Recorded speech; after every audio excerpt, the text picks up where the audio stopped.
This is now an obsolete picture. We'll take one maybe right now or a bit later of the group. So they're all here. So I'm a psychiatrist. I work at Hadassah. But I'm also interested in transition metals. I got infected from Ashley. It's a chronic one. It tends to exacerbate with time. So, and we've tried, Ashley is actually a psychiatrist, and he was very kind to me when I was in Melbourne, and we tried to think whether we can, whether we can use any of the data or use the methods of the iron studies to see whether it's relevant for diseases that interest us. And we're mostly interested in major psychiatric disorders, and obviously schizophrenia is the major psychiatric disorder. And in schizophrenia, one of the major features is that people become psychotic. They have hallucinations or delusions, or their behavior is very disorganized, or their thoughts are very disorganized. There are also negative symptoms that are deficits, and this is another major project that we will not talk on today. Today we will talk about the psychotic symptoms that can come with mania or schizophrenia. So this is a very old, even older than the picture. Someone believed that the magnetic stone, when they put it on, they will become a lunatic. So it may not be the magnet itself, although the magnet does cause phase distractions, I must say, when you wear it, but it can it's an appetizer for why iron may be related to psychosis. And the work that we did in Melbourne is we looked at brain specimens. Ashley mentioned it briefly, and we see that in young individuals who had died in young age, there was a very large difference between the iron levels of those who were healthy and those who had schizophrenia. We can see that as people died older, in the healthy group, the iron went up, and the difference between healthy controls and schizophrenia patients was lower. But in young individuals, and this is the time of disease onset, we're not talking about Alzheimer's, the average was in the 70s. Here we're talking about disease onset is usually late teens, early 20s, mid-20s. So we're talking about people 5 decades younger. And we're talking about a major difference in iron. This is prefrontal iron. And the question is, does it matter? And the way to see that, obviously, when I came back to Israel, I was very enthusiastic. I was hoping we could get funding for a trial with the ferriprone. I envied Ashley, who was doing the 3D by then. I wanted something of myself. And they told me, well, you have to look at mouse models. You have to make the mouse psychotic. It's hard, but this is, we tried. And basically targeting labile iron using pharmacological models of psychosis. So just to explain, how do we know what's wrong with, and we'll start with dopamine, which we obviously mentioned before, and just to explain how do we measure dopamine abnormalities in schizophrenia. So in vivo, we can measure dopamine synthesis, the availability of storage, the availability of the transporter, the receptors, the release capacity, receptor occupancy. There are many measures, and there's been a debate for decades. I mean, there's obviously striatal hyperdopaminergia in schizophrenia, and it's obviously related to psychosis. There was a major debate whether it's presynaptic or postsynaptic, whether the problem is in this cell or in this cell. And it seems very straightforward, but it's not, and it's been for years. And the people that are leading this theory, they've come with what they call the final common pathway. And what they think in recent days is that that the problem is presynaptic. So in people with schizophrenia, dopamine synthesis and release and synaptic levels of dopamine are higher than in healthy individuals. So the postsynaptic cell, well, it undergoes adaptations, but it's generally not the one sick. This one is sick. It produces more dopamine is wrapped, more dopamine is spilled to the synapse, and that's the upstream perturbation. And that's very weird, because if you think about it, all of our antipsychotics, well, they block the D2 receptor.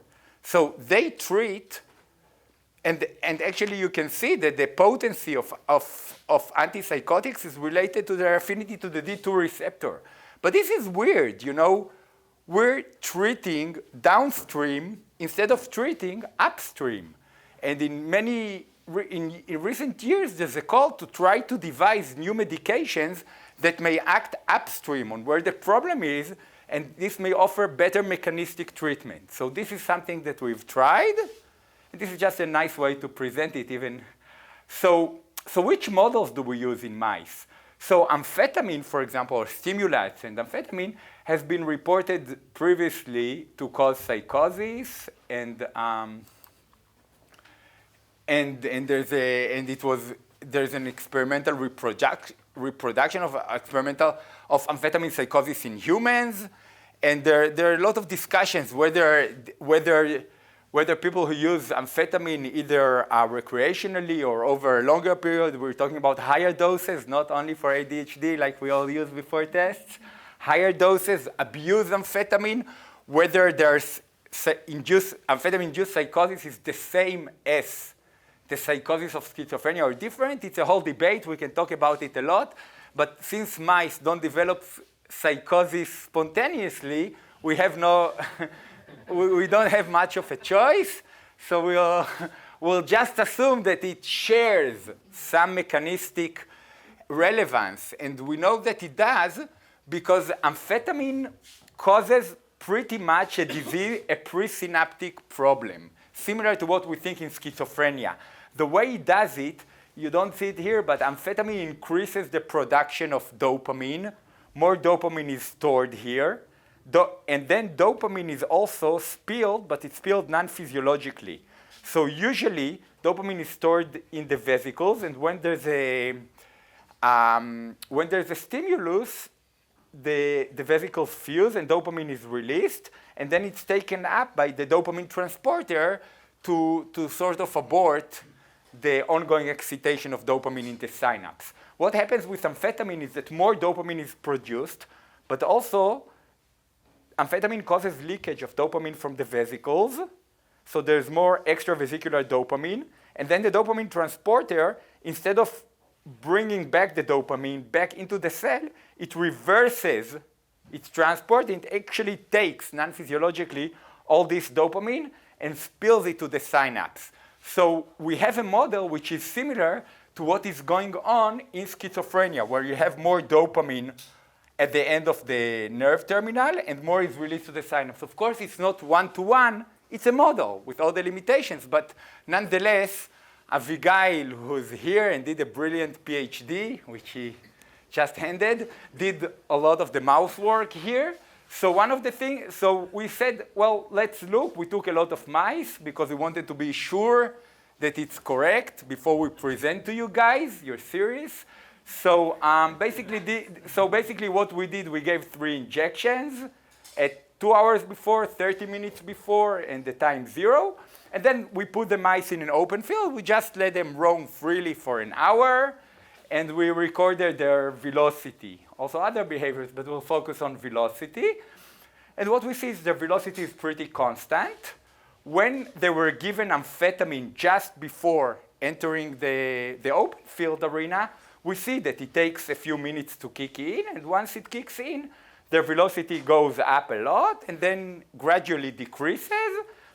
And you can see that they move a lot, but they move in linear velocity. Their linear velocity becomes much higher, and we can graph, sorry, this is too sensitive. We can graph the difference. This minus this is the effect of amphetamine, and we see that we have, starting after 15 minutes, a clear effect of amphetamine that declines. What happens when we add the traditional antipsychotic like haloperidol? We use it in the clinic all the time. So I brought some from the department, and to know that it's good stuff. We injected the mice. So you see that it reduces a bit the baseline locomotion of naive mice. But when given amphetamine, it totally abolishes the hyperlocomotive response. So this is the net difference between this, and you see there's no net difference. So in the presence of haloperidol, amphetamine does nothing. This is not new, it's been described. This is how antipsychotics work. This is how we treat our patients for the past 75 years, since no new discovery has fundamentally been made.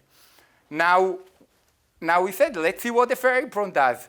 So the feriprone, again, it reduces mildly the baseline locomotion, similar to haloperidol. Then we thought, well, maybe it would also reduce a bit the amphetamine response. Surprisingly, and this was the major result, it totally abolished the hyperlocomotive response of amphetamine, the same as the standard comparator haloperidol. So here you see again the effect of amphetamine, no effect with haloperidol, no effect with the feriprone, the same. So at the beginning, I remember we talked, Ashley mentioned Scott, we worked with him, so I did an urgent Zoom call. I woke Ashley and Scott in the middle of the night, and I said, how do I explain this? And Scott says, well, maybe you have a new D2 blocker. That's very good. There are 100 molecules like this. The feriprone is the new one, 101st. This got me worried a bit. Maybe we have. So it's nice, but I don't know if it will hold for a thesis, for Abigail. So maybe we have another D2 receptor blocker, like haloperidol goes inside the receptor. So what we did is, we know that first of all, we measured the feriprone concentrations in the brain tissue using LCMS, and we see that the concentrations is about 5 to 15 micromolars, depending on which brain region you're looking at.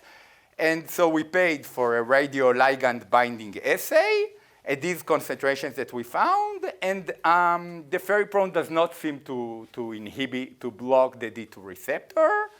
Also, it doesn't block the DAT transporter, which is also could be another mechanism that's related to amphetamine. So we have this radioligand binding assay, but functionally, what we were looking at is, when we look at psychosis, we think mainly of the nigrostriatal pathway. So the nigrostriatal pathway is relevant to movements, but it's also from the substantia nigra to the associative striatum relevant to psychosis. So we think that usually D2 receptor blockers block dopamine receptor in the striatum, but they're not specific. They also block dopamine in the tubuloinfundibular pathway. And what we see with our patients is when we give them haloperidol or other potent D2 blockers, the prolactin goes up twofold, threefold, fourfold, a major increase. And we see it with, sorry, where is it? Just a second. It jumped. We see it with, but we see it with haloperidol. With the feriprone, we don't see it. So it's not, probably it's not acting directly via D2 receptor blockade. So then we thought maybe the mice are stunned. I don't know. Maybe it impairs their movement so much, and it's a movement impairer. It's not really an antipsychotic. So we measured them in tests for motor and coordination, like how long it takes for them to fall from this. I would fall right away. But those that got the feriprone stayed the same time. And hind sleeps, how much they sleep, each time they count like this. Abigail said, no, wrong one, but no more sleep. So they don't seem to be very much impaired in terms of motor and coordination. And then, well, Lior, he's here. He works with Josh Goldberg's group. But Lior had the idea, well, let's see if there's a central equivalent to this. And then we focused on the striatum, and we did CFOS immunostaining, which basically stains cells that have been activated. And this has been reported. So here you can see the striatum. Here you can see with confocal microscopy an enlargement. And you see these white dots. I don't know if you see, each one of them is a cell that's been recently active. And since it's been recently active, it's positive for CFOS staining. And you see that the feriprone lowers it just a bit. When you add the amphetamine, and this has been described, you see many more of these cells. And when you add prior the feriprone, it's almost normalized back again. This is the statistics. So you see a very major increase, and it decreases back not to normal, but just a bit more than normal. So you see that with movement is not just some peripheral phenotype that we're seeing. It reflects what amphetamine does and what the feriprone attenuates also in the striatum. So now we wanted to understand how the feriprone does it. So first of all, the feriprone is an iron chelator, maybe a general one, but an iron. So we wanted to measure iron levels in different brain regions. This is human brain. We measured it in the mouse, of course. But in different regions. And remember, it's only a one-off the feriprone. One time, 2 hours before. We didn't know if it would make a change or not. And what we can see is that, so we measured it with ICP-MS in collaboration with Yigal RL. And what we can see, this is the number of mice. This is the iron concentration, micrograms per gram wet tissue. And what we can see is that in the prefrontal cortex and in the striatum, there was no real change with the feriprone. However, in the midbrain, where iron levels are a bit higher at this young adult age of the mice, we did see, well, it's only about 15%, but it's a highly significant decrease in midbrain iron.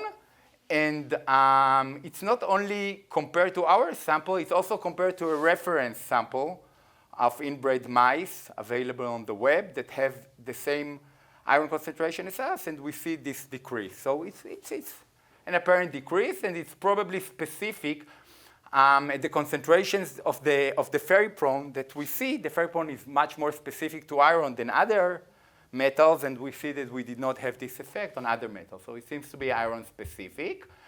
Now, what does this slight iron reduction in the midbrain do? So the best way to see is, does it work on neurotransmitter systems? I mean, we talked about ferroptosis, but does it work on neurotransmitters? So here we collaborated with Kati and Riham from the School of Pharmacy, which have a very exciting group, and they work on Decima spec, which can help us visualize. To make it short, you can just, like when you look at a histological slice, you can look at a histological slice, but it's the metabolome that you see there, and you can choose any one of the metabolites. So they're very good with us. We say the metabolite, and they measure it. And it takes time, but they do it precisely, and it's beautiful. This technology, and we can get the spatial coordinates of each metabolite that we want. So for example, we measured the feriprone. Does the feriprone enter the brain? So this is in control. We don't see the feriprone. That's good. And this is the feriprone that we give. We see it in the mice. And what's nice, we see that in the striatum, the concentration is higher than the cortex. And this sort of matches the LCMS data that we have. So this is an internal calibration that Katida and Riham do a good job. They actually do an excellent job. And this is just so now we're staining for dopamine. So this is half of the brain histology. This is for the dopamine metabolite. We see that there's much more in the striatum. There's an order of magnitude less in the cortex. And this is consistent with what's been reported in the literature. Now let's see what happens. So this is control mice. You almost don't see the cortex here. This has been enhanced just to show you that there's some in the cortex. Now, with amphetamine, it lights up, and that's okay. We know that amphetamine, one of the mechanisms it does, it increases the dopamine concentration. The dopamine that we see here, 99% of it is not in the synapse. It's actually in the nerve terminals, just waiting to be released or not, but there's much more of it. So here you see the increase. It's about 12% increase compared to the normal state in the content of dopamine. The feriprone alone and the feriprone in combination with amphetamine lowers it to even below the baseline levels, and the difference is highly significant. Since not many people in the world have measured dopamine with DESI, we wanted to double check ourselves with a separate set of mice using the more traditional LCMS methods, which dissected the striatum, and the results are relatively similar. So we think these are the absolute concentrations of dopamine run against the standard, and we see that the concentrations are in the low micromolar range, which is consistent with what's been reported, and we see that the feriprone fully abolishes this response. How does it do it? So basically, to produce dopamine, what mammals do is they take tyrosine, and then tyrosine is hydroxylated by tyrosine hydroxylase, and this is actually the rate-limiting step in the synthesis of dopamine. This is tyrosine hydroxylase. Tyrosine hydroxylase in its catalytic domain has an iron, and this iron is critical for activating the molecular oxygen that is then used for monooxygenation of tyrosine. And this site has been well characterized, and it's been shown that physiological variations in the levels of iron can directly impact the activity of tyrosine hydroxylase, so it's a regulation mechanism. And so this has all been reported. Once L-DOPA is produced, it's rapidly decarboxylated to produce dopamine, and this process is not tightly regulated. So this is the rate-limiting step, and maybe this is how the feriprone acts. So it's been previously reported, but we really wanted to double-check it in our specimens. So what we did, what we did is we looked, so this is dopamine. Now we're looking at tyrosine. This is the substrate for tyrosine hydroxylase. You see that the levels are very similar, so they're not changed. And in between, we have L-DOPA. Unfortunately, we couldn't reliably measure L-DOPA with the DCMS, but we could with LCMS. And what you see here is that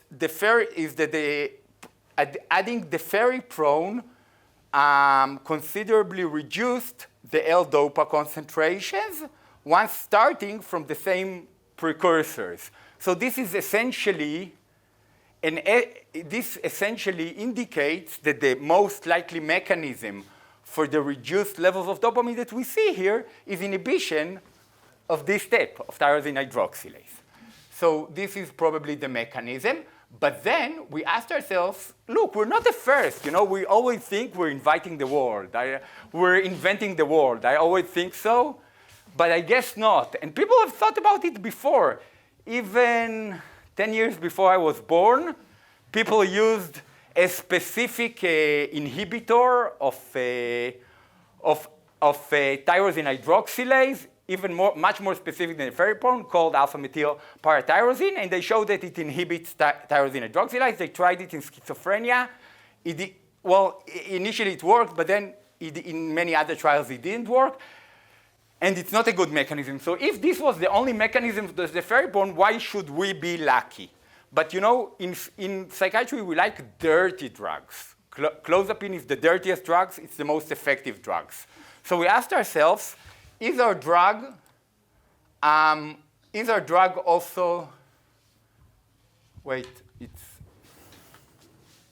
is our drug also dirty?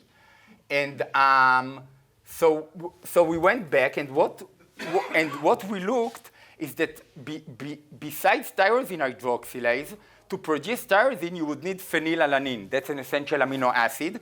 And phenylalanine is hydroxylized to tyrosine by phenylalanine hydroxylase, which is the brother, or if we could use molecular language, the paralog of tyrosine hydroxylase. It's almost identical. It also uses an iron, same mechanism.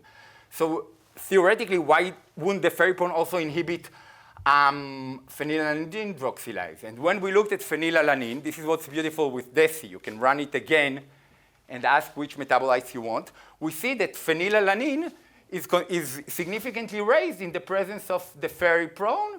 We can, of course, quantify it, you know, when we repeat. So here, phenylalanine is considerably raised in the presence of the feriprone. And so the feriprone also seems to inhibit phenylalanine.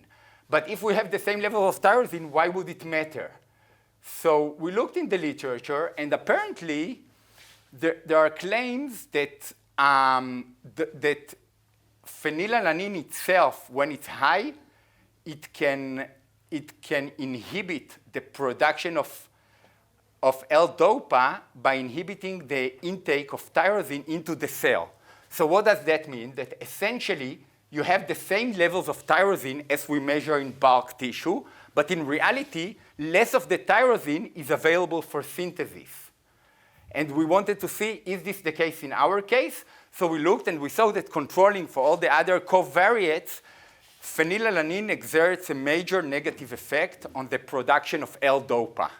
So it seems that this raise in phenylalanine may be yet another mechanism by which the ferropone acts to limit the availability of dopamine. So it acts in several stages, and that may be related to its better efficacy. Now, so we finished with the DESI, but our main question was, can we extrapolate from the total tissue dopamine levels to what's going on inside the synapse? Because the trick is that, as I said, in DESI we see total levels, but what really counts is the 1% or even less that's discharged into the synapse. So for that, we collaborated with Josh, who sits here. Sorry, yeah. And Lior is a brilliant student. And we used together with Yarden, my PhD student, that they taught, that Lior taught her patiently, and they work on a 2-photon ex vivo slice recordings. So Yarden, Lior, inject a dopamine receptor that's with a viral vector. They inject it to the striatum. It takes a few weeks. And then the neurons express a fluorescent D2 receptor.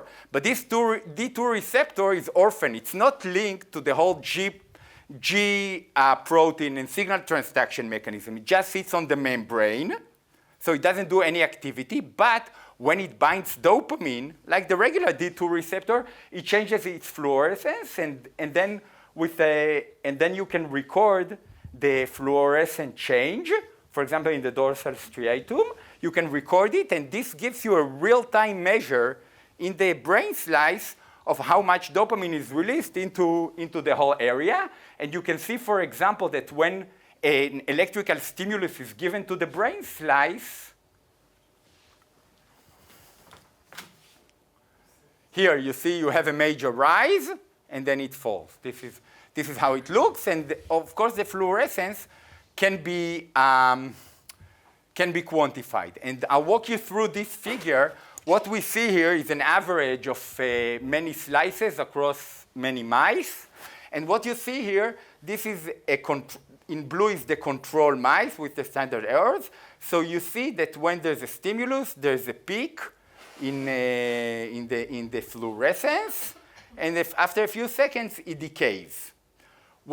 Now, the dopamine synapse that God programmed, he or she, they programmed it to be very strong. What does it mean, strong? That almost all of the dopamine is released. The probability of release is almost 100% per given vesicle after a stimulus. I think that's what Josh explained me. And so, so when we give a train of 3 pulses at 10 hertz, there's no more dopamine released. So the synapse is strong. It releases everything in one go. Now, if we give the ferriprone, first of all, like we saw in the DESI, the pool of available dopamine to be released is lower. So we would think that we would get a lower peak. But look, it stays almost the same after giving a train. So the synapse still remains strong. It just has a little bit of dopamine less. When we give amphetamine, and this is just so I explain, we don't apply the drugs, the ferriprone amphetamine, to the brain slice because they don't have a midbrain anymore. So the mice have been treated like in the hyperlocomotion, have been treated before with the ferriprone 2 hours before, amphetamine 30 minutes. Then the mice have been, Then the mice have been culled, and they're now in the slices are now in the solution, and the ferriprone and amphetamine are washed away. And what we see here are the impact of the exposure to amphetamine and the ferriprone when the mouse was lucky still alive. So what we see here with amphetamine, we see that the peak is much, much lower. And the way we understand it, it's lower, but on the other hand, it goes about a 50% increase with a train. So the synapse became weaker, it reduces less dopamine, but the synapse has a potential to become stronger upon a train. And the way we interpreted this is that when there is exposure to high levels of dopamine, and this has been reported, continuous exposure, there are feedback mechanisms. The D2 receptors are not only on the postsynaptic cell, they're also on the presynaptic cell, and they are inhibitory autoreceptors. And when there's a long stimulus of high levels of dopamine, the autoreceptors kick in, and they make the synapse weaker. What does it mean weaker? That even now when there's no amphetamine in the system, the synapse releases less, but it could release in a train. So this is basically what this shows us, is that when the mouse was alive, it was probably exposed to super high levels of dopamine because of the amphetamine, which kicked in this weakening of the synapse. And when treated with the ferriprone, the synapse restores back to pretty much full, in purple, pretty much full strength. So it's strengthening the synapse back, meaning that the the exposure to dopamine in the mouse while it was still living did not exceed the threshold to instigate these inhibitory mechanisms. So this is an indirect way of showing us what the mice was exposed to when it was live. But could we measure the dopamine actually in live mice? So Josh and Lior had another trick, and this is fiber photometry, where the cannula is injected, the mouse is free to roam, and we can measure ongoing dopamine in the synapse while it behaves. And what we see here is after 5 minutes, amphetamine is injected, and soon after, the dopamine goes up. It goes up about, we can measure the plateau, and it goes up a bit over 8% after 20, 30 minutes. We can do it the same way, but when the mouse has been pre-treated with the ferriprone 2 hours earlier, and we see that the ferriprone does increase, but a bit less. Now we can repeat this many times and in many mice, and we can see that the average increase in dopamine in living mice attributed to amphetamine is about 8.5% with amphetamine, and if they've been pre-treated with the ferriprone, it's about 2% lower, and we can look at the distribution and see that this is significant. So it seems that also in living mice, the ferriprone not only reduces the level of dopamine by deci, but also the dopamine in the synapse. And we don't think it affects the time course because the time constants are similar. It just affects the peak. And this is consistent with the ferriprone acting to lower the presynaptic hyperdopaminergia, which would be the main culprit in schizophrenia. So what we've showed you is we showed you behavioral evidence, CFOS, DESI, synaptic, that for the action of the ferriprone. Is it strain-specific? We did it, most of it on C57, which are inbred mice. They're all identical twins. Like we're in Israel, we're all brothers and sisters. But we should generalize it. And the best way to generalize it is to use outbred mice, which mirror the genetic diversity found in human populations. Can it generalize? Yes, it can generalize. It's not a strain-specific. If it can generalize to mice, then surely for people. Is it neurotransmitter-specific? So for example, you know that when D-amphetamine also raises cortical serotonin levels very high. And that's been implicated also in the mechanism of psychosis. Do we affect serotonin? Well, yes. It also normalizes serotonin levels, and the mechanism is probably the same. Tryptophan hydroxylase is the third brother of the first two. Paralog, it also needs iron, and we think this is the mechanism how it targets hyperserotonergia, which has also been related to schizophrenia. I think glutamate is also the neurotransmitter most associated with schizophrenia, and we know from humans and from mice, this is human data, that D-amphetamine increases glutamate levels in the cortex. And that's associated with the excitation. And we see that the ferriprone also targets the hyperglutamatergia, cortical hyperglutamatergia induced by amphetamine. And the mechanism was briefly mentioned before. Iron can act on cytosolic aconitase. So IRP assumes the cytosolic aconitase activity, and the ferriprone can attenuate it, and this way attenuate hyperdopaminergia. So it acts by many mechanisms, and this is sort of good. אני צריך עוד 3 דקות, סליחה. זה תקוע לי. This is sort of good, and it's also not model specific. This is cocaine, right? It's a different model. We see that haloperidol diminishes cocaine hyperlocomotion, but also the ferriprone does to a lesser extent, but it does. And this is ketamine. That's another. That's totally another. So this is the regular locomotion, hyperlocomotion. This is haloperidol. This is this is the ferriprone, and this is their combination. What we see here, it's easier to see here. This is the net effect in ketamine-treated mice, which is another model that the combination of the ferriprone and the haloperidol has an additive effect over and beyond each one of them separately. And one other thing is the ferriprone's effect phenotype specific. Look, this is normal mice. This is amphetamine. This is ketamine. You see there's a difference here? The difference here reminds me always of the Anna Karenina principle, right? So in paraphrase, you can say that each person is psychotic, but they're psychotic in a different way. One thinks the Shabak chases him. I don't know if there's Shabak anymore, but Shabak used to be. The other, the police.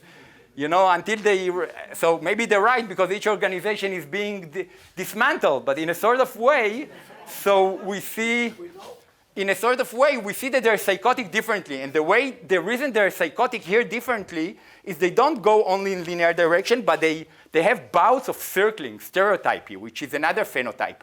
And if we quantify the stereotypy, we can see that the peak of the stereotypy is much earlier. It's a different phenotype than the hyperlocomotion. And this is also targeted, especially by the combination of haloperidol and the ferriprone. And we know that stereotypy is also a distinct phenotype that's related to psychosis. So basically this whole model, this wraps up the data. I'll just show 2 future directions very briefly. But this wraps up the data. And that if we started with the question, does targeting labile brain iron in pharmacological models of psychosis work? The answer is probably yes, at least in the models. We don't know what happens in humans. Now, where do we go from here? So one possibility, and this is something Jonathan, a student of mine, has pursued, is to combine with NAC. We talked about the possibility, the added value in ferroptosis. It may have also an added value in psychosis. And basically what we see here is the effect of this is in outbred mice. The effect of the ferriprone alone is not significant. It's only marginal in a ketamine model with outbred mice this time. But the combination with NAC has a major synergistic effect. So this is one direction we could pursue. The other direction we could pursue is that Kati and Riham are also specialists in devising nanoformulas for intranasal delivery. And what worried me most, in the field of psychiatry, is we have clozapine. It's a great drug, superior to all other antipsychotics. The benchmark values say 30% of patients with schizophrenia should be treated with clozapine.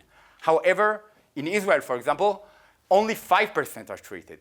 The reason, as Debbie thank you for coming, knows the best is that people are afraid of agranulocytosis. It's rare. It's less than 1%, but people are scared that they won't do blood tests every week. They just don't use the drug. Theoretically, if we could develop an intranasal formulation that the patients could take the ferriprone intranasally, but with minimal systemic exposure, you'd need much lower doses. It's not only good to prevent iron deficiency, but may also avert the risk of agranulocytosis. So this is just very preliminary work that they did. And in this work, you see that the ferriprone penetrates very well in the nano formulation, and it substantially affects the neurotransmitter levels. So it works this way. This is against saline, and this is, יש לי עוד שתי שקופיות. And this is compared to the systemic delivery. So we see that the drug levels of the ferriprone are lower than they would be with systemic delivery, but the effect of metabolites are even more pronounced. So we still need to tease out why with lower levels you can achieve a higher metabolic effect. Maybe it's because of the entourage effect, the effect of the solution that allows the ferriprone to penetrate better into the cells. We don't know yet. We have to check, but that's a promising direction. And the last direction that I have to mention is the Ironman clinical trial. So like I said, our first aim was try to do the ferriprone clinical trial. They wouldn't fund us without preclinical data, so now we have some. And we got funded, and it's together with Aviv Metzer. Here, that's how it was all born, because we wanted to have a trial that's based on also objective measures, not only, well, are you psychotic, yes or not, the Shabak, but also on measures on quantitative measures, both of cortical thickness and of iron deposition. And in Yoav's suggestion, we followed Yoav's suggestion, and both groups will get NAC. But the active group will also get the ferriprone. We originally thought about 30 milligrams. In the lunch break now, I quickly changed it to 20 milligrams to try to fit myself with the רוח הזמן, איך אומרים את זה? With the winds of change, right? So we'll start to enroll. I don't know how many will enroll. Hope we don't have a COVID. And Gilly Wolf, which is here, so she works with me. She's a senior researcher.